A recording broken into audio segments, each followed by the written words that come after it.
we start writing and boarding, and just at some point we start developing the character, and it's usually when the character's flaw comes into focus. For example, we knew we had an old man in Up who was going to be cranky. In Toy Story, we knew we had a cowboy that was going to be jealous.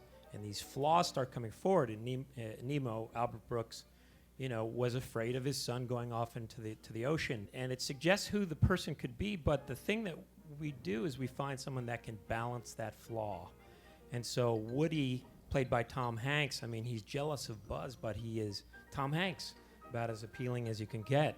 And Ed Asner, as soon as we started getting a sense that this guy was going to be a curmudgeon, Ed Asner came to mind because he plays curmudgeon about as funny as anyone can play curmudgeon, and he balances his flaw. And so it seems like once we get their weakness, we can find someone who can balance that weakness. We start out just grabbing people in the halls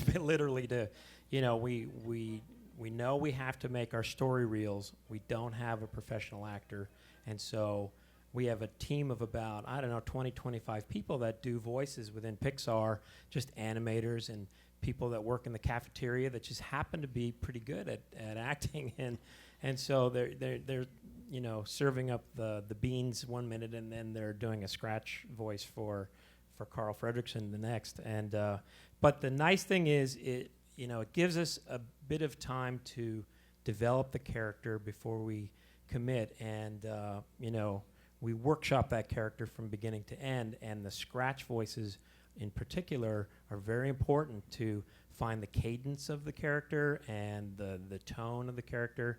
And you struggle for about the first 6 months. You really don't know that character, and your scratch actors can propel you forward. And at that point, as well as finding the flaw in the character, they can point to a specific actor that you can hire. And I got to say, no scratch actor, very few can really come forward with such depth and wonderful acting as the people we bring in. Ellen DeGeneres and John Goodman and Billy Crystal, they really know how to bring a character to life. And one thing they know how to do really well is not overact. I think as scratch actors, we tend to overact a bit, and you'll be in a voice session with someone like Billy Crystal, and he'll give this small performance, and you think, well, that won't work, but it ends up working because these guys really know their craft well. Sometimes the animators don't even show you what the character looks like. So what he or she does is say she's old, she's sweet, she's nice, or she's ill-tempered, or whatever it is. And so that's how you do it. But you have to recall how you felt at a certain time, how you would react, but you use that voice that you're supposed to use. I taught voiceovers at USC. A lot of the young people would say, "Hey, Miss Foray, listen," and they did wonderful voices, but you get copy in front of them, and they couldn't act.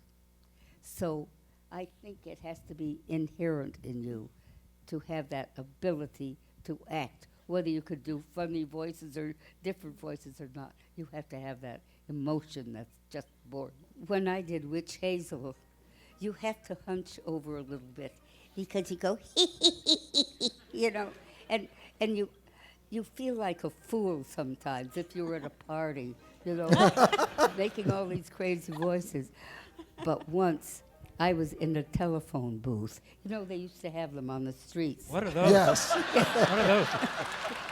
Anyway, Pat Buttram used to call me when he finished the Gene Autry show.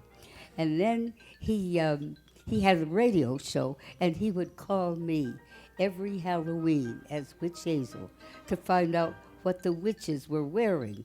Well, that day, I wasn't home. I had a studio call, so I went into one of these telephone booths, and I called him, and I said, "Where the witches? Where the witches?"